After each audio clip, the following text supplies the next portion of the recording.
One of the things that came from my speech was a call for an independent investigation into deals like the Marine Precinct and other deals that kind of smell just as fishy, I guess we could say. And so I thought it would be interesting for Kirsten and I to sit down. Well, thank you, Erica. So I got admitted to the bar in 1999, so over 20 years experience. So I do all aspects of property from conveyancing right through to separations, probate, etc. But I do know a lot about structuring property, searching the records. So it's been a very, very interesting journey in the last 24 hours. What did you find? Well, Erica, you gave me an address and I'd heard rumours around town but hadn't looked into it. So I was thinking about doing an OIA but got busy last week. But you actually gave me the address of 160 to 176 Devonport Road, which is our new car park in town. Oh. So the first thing you do as a property lawyer is look at the address, and I did a title search and I found out who the owner was. And it's Upper Development LP. I was like, oh, that's interesting, because normally you'd have an individual. You can usually tell when there's a trust or there'd be a registered company. So I'm like, okay, so we've got a limited partnership. That's an interesting structure. So I went on to the company's office and searched the limited partnership registry and found out who was the partner behind the partnership, and that's called Upper Development GP Number 1 Limited. So there's a company sitting there.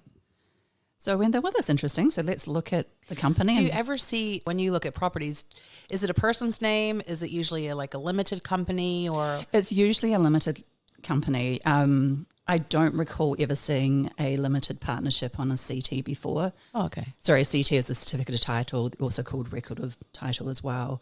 So that's why I became interested. I'm like, why are they doing this? Because when people go searching, they'll usually go to the company's office to search, as you like go and search a director. Yeah. But the limited partnership is a completely different register. So lots of people don't know about this. So unless you're a lawyer or sort of have that skill set, you're not going to be looking there. So that's when I went and looked there, found the partnership, then went across to the company's register, found the company, and I found that there were 2 directors and 2 shareholders. One is a lawyer called Simon Paul Collins, and the other is another lawyer at Hobeck, Holland Beckett. Now, the interesting thing, Kirsten, is that the lawyer that put me in a meeting with my husband and told us that the sale of the Marine Precinct had gone unconditional, his name was also Simon Collins. Well, I believe that might be the same man because he was a partner at Holland Beckett. He's been there since 1999. But I also found out that he works for the Tauranga City Council. So I started to look about when he started working for the Tauranga City Council. His first role there was the commercial divestment specialist. Which will be when he divested the Marine Precinct, I assume. Yeah, so he was only in that role for 3 months, from April 2023 to June 2023, during which time he also sold the car park, who he is behind the company with his other partner, Luke, during that time. So he profited. Wait. Yeah. So, okay, wait. So when he was working for the city council, at the same time, he sold a property that he profited from? With his other partner, we'll call him, who's a partner at Holland Beckett. Okay. So at the front, you've got the limited partnership, which is kind of hard for people to find. Mm-hmm. Then behind that, you have the partner. The partner is the company. Mm. And then the shareholders and directors are both Mr. and Mr. Nobody else, just the 2 of them. So when they sold that property in Devonport Road for $10 million, and that I've tracked down overnight. Okay, whoa. The money would have gone into their hands. It was okay, playing devil's advocate then. As a lawyer, as a property lawyer, are there reasons for things to be in your name that's not yours? Occasionally there can be if it's in trust. Okay. But you wouldn't be using a limited partnership. It would be highly unusual. Okay. Yeah. Okay. And you'd normally have a company, so like with Holland Beckett, they've got all their trustee companies. So it's Holland Beckett number 1, Holland Beckett number 2, etc. So you'd normally have liability ring fence by having a limited liability as the company. You wouldn't generally put your own personal names down. Yeah. Yeah. It is possible though. Okay. According to his LinkedIn, he started at council in 2023. But if you start researching, he actually started at council, an in-house position in there. It was on the 15th of August 2022 was the announcement. But what I found really interesting about that is you'd search it, it would come up with the results. You'd be like, oh, I found something that's going to be interesting to read. You'd click through and the article wasn't there anymore. So I know. Shut up. No, it's true. But I managed to track So what some could stuff we down. Google? Hold on. I want to try. So the first search that I did was in exclamation marks because that joins it together. So Simon and Tauranga City Council. Okay, keep talking while I... So you'll probably come up with two results and it would say leading legal practitioner appointed August 15, 2022. Tauranga City Council has announced the appointment of local barrister and solicitor Simon to work with its legal team, blah, blah, blah. Oh, okay, yeah, I see that. Okay, so click into So I it. see it. Okay. It's loading. I think. No way! That's true, isn't it? Stop it! What? It's gone. Stop. Maybe they moved the page. Maybe they moved the page. So I just went, oh, this is really interesting about this limited partnership. Yeah. So, and looking at the company as well. So when you register a company as a director and shareholder, you have to sign consents. You physically have to sign them. It can't be an electronic signature. They'll flick it back to the company's office. So I had a look at them and I was like, wow, this is really interesting given that I've always known him to be in Tauranga and Mr. also in Tauranga. But Simon's address on there, which has to be the residential address, was in Christchurch. Does it always have to be the residential address? It has to be the residential address unless there's a very, very good reason not to have it. All right. So I went, oh, I'll just Google that. And lo and behold, Google Maps shows it as a vacant lot in Christchurch. But, okay, wait, playing devil's advocate. Yep. There could be a house on it right now, and he could fly here every week to go to work. That is possible. Okay. Unlikely. Right. Usually you keep things simple. Yeah. So if you own some property, you'd usually just set up a company, a trust, whatever vehicle you want to use. It's quite transparent. But this whole structure almost... It doesn't really seem transparent at the moment. It isn't transparent, and it seems like if you wanted to try and hide something, this may be the way to do it. And I'm not saying that's necessarily occurred, but there are enough layers and coincidences here to make me really question what was going on. Can it be a coincidence? So then I looked at Mr. address, and his was for Wellington, but he's a partner in Tauranga. But the interesting thing was, and it's all public information, anyone can go onto the site and find it, so I'm not breaching privacy. He said that his address on two forms that he signed was flat 5, 104 Freiburg Street, Lyle Bay, Wellington, when he actually lives at 1 Freiburg Street, Tauranga. So it got updated later once KPMG started filing the annual returns. But I'm just like... So wait, why would that happen? Well, this is a question. I want to know why. Why would you do this? Okay, So getting this to is- the nitty gritty. Nitty-gritty. The three sections cost them around 8,800,000. Yeah. It will be around there somewhere. Right. And then if he sells it to the council 18 months later for 10 million, they've just pocketed 1,600,000. Let's just say they didn't make any money on it. Is there still an issue here? In my head there is, because I believe there's conflicts of interest. Yeah, that's what I was thinking. And then they need to be disclosed. So to have a transparent council, any sort of governance position, Yeah. everything should be, if there's conflict of interest, that should be disclosed. But because we have those commissioners in there, a lot of our democracy and transparency seem to have faded for a little bit of time. Yeah. And one document I found last night was the public excluded council meeting agenda from the 12th of December 2022, so just a few months before they So decided. if it was public excluded, how'd you get it? Because I found it under an OIA. Okay. Okay. Yeah, I'm good at searching OIAs. Yes, you are. So, so paragraph 3 of that agenda says, Council has been approached by the owner of 160 to 176 Devonport Road doesn't say who the owner is, with the intent to gauge council's interest in acquiring the properties outside of a competitive market process. Wait. Wait. I know. Why would you do Wait. that? A control F search, which pulls up stuff in PDFs to see if I could find Mr. Cole's name in that document, and I couldn't find it. So it would seem to me, because would he have had to have declared a conflict of interest in that document?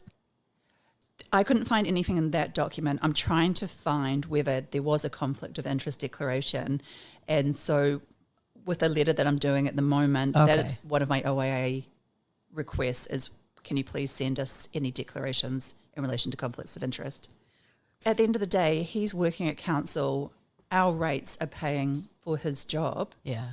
Also, if he is doing things behind closed doors and it's not being transparent, and if he is profiting from that, I feel that I've got a moral duty to expose this because it's our rates. Yeah. It's also the governance of our city. And we know that some really bizarre things have happened. Yeah, because now I'm just even wondering, this whole thing is now just, it smells, I don't know what smells worse than fish, because as being married to a fisherman, it's pretty bad. This is pretty stinky. It's very odd. Whoa. What else did you find? Did you find anything else? I found about the Urban Task Force, Oh, Jesus Christ. Oh, God.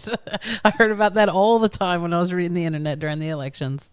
Yeah, so Mr. Garth Matheson, who's a local lawyer over at the Mount, he's done an amazing job at trying to expose some of this in recent years and has done incredible official information. About the stuff that, like this kind of stuff? About this sort of stuff. Really?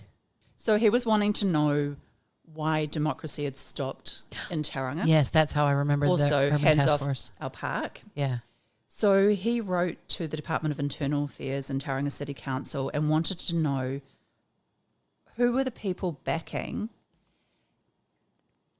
us not having an election in 2022. Because that was pretty weird. That was very weird. Yeah. He was denied that information. From who? From the council? Yeah, under the Official Information Act, he was denied. Now, can they deny it? What was their reason for can. Well, so what did they give for denying it? I actually don't know the answer to that question, but he took it to the Ombudsman. So when you don't get information and you think that it actually should be out in the public, and I think that's quite an important thing to have out in the public about who's stopping democracy in our town. Yeah, I reckon. He took it to the Ombudsman, and luckily the Ombudsman agreed with him. Okay. So Department of Internal Affairs had to release the names, and lo and behold, it's a few little groups, and including the Urban Task Force, of which Simon was a founding member at law. Stop. This is so weird. Wait. It just seems to me that there seems to be a handful of quite powerful coincidences people in town that are having a lot of say in council. Yeah. While we go out to work to earn the money to pay the rates. Wow. So why are they getting rid of public assets? And so the reason why this makes me so angry with all the stuff you've just said is that while we're going to work every day and working really hard to, put food on the table, and we've got issues that we're raising with council, and counselors, like, you can go speak to them, but if they're going to people within council or they're speaking to consultants, like, lobbying, people don't understand like how important it is, and everyday people just don't partake in it because they can't afford to do it, because you need a lawyer, you need it all takes time to say we'll put an obstacle in your way. Yeah. I don't think it's an isolated case, which is very concerning. So even though we've got our commissioners out, which is great, and democracy is being restored, and we've got some really good councillors on the council, and it's not their fault, they're brand new. They've inherited this awful problem, and just from speaking to some of them, you can just, there's a massive headache that they hadn't anticipated. Yeah. But the problem is the bureaucrats, and then all these new councillors come in, they're just fresh off the boat, trying to find their way around, so they can be easily manipulated as well. And I guess you're not experts in everything, like property. You would go and you would speak to a consultant or an expert that you trust to advise you. So if you're getting advice that is contrary to someone else who's raising a concern or an issue, it's a very Big issue. Given that Mr. According to his LinkedIn profile, he's the manager of commercial advisory. He's been June 2024 until present. Yeah, well, he's still there because he was at my meeting on Wednesday. Yeah. Yeah. And the manager of commercial properties since June 2023 until present. So what I'm saying is, if I was a new councillor, I would go and talk to him about some of these issues. I would too. But if he's got a conflict of interest there, He should not be talking about it. he should not be advising. Especially if he's potentially profiting off of anything. That's where I have the problem. Yeah. Okay. And I so have that's a problem why- there too. As you were saying, like for an average mum and dad to sort of take this on is really difficult. Yeah. I mean, but I feel that I've got a moral duty Yeah. to actually expose this. But the more we bring the light to it, the more we expose it, have Yeah. the facts, just fact after fact referenced. So the letter that I'm sending out shortly is completely referenced. We've got other people with us as well, and more whistleblowers are coming forward. Like the more that we go out there, more will come forward. And also we've got to let them know the people that are in council that have been forced to do things. Yeah. If this is as bad as you make it, those people could go down too. That's why they should be coming out now. Yeah. Like we're here to support them. There's the Whistleblowers Act, which Yeah. has protection. And that's what I've reassured our whistleblower that's come forward already. We need to know what's going on in our Yeah. council. It's meant to be transparent. They are our elected members. They're using our money. Yeah. So we should be part of the conversation. I mean, public accountability is essential, especially if you're using our hard-earned money. And I don't understand why we keep coming back to this. We should have trust in our council. Yes, absolutely. One question I have you heard about the Willis Bond precinct deal? I've heard a little bit, but I haven't had time to look into it. So that's Stop it. Yeah. Oh my gosh. that'll be my project for next week. Yeah, so I guess this thing that I thought was about the Marine Precinct and just one little thing has now blown up. And yeah, and we've got a new council. I think they're really up for the task. I've met been really them. impressed with them so far. Yeah, I have too. Those questions were great. And so, yeah, I guess to reiterate the thing that you said is this isn't the new council's fault. I think this has been going on for quite a long time. I've got some stuff that I've seen from the past 10 years. So, yeah, it wouldn't surprise me if this is just the tip of the iceberg. What? I believe it might be the tip of the iceberg, All which is right. concerning. But if it is, we've got to deal with it. Yeah, well, I guess join us next week. If we're Days of still your alive. No, I'm just kidding. I'm Don't just say kidding. that. I'm just kidding. Join us next week on Deals of Concern. I love that name.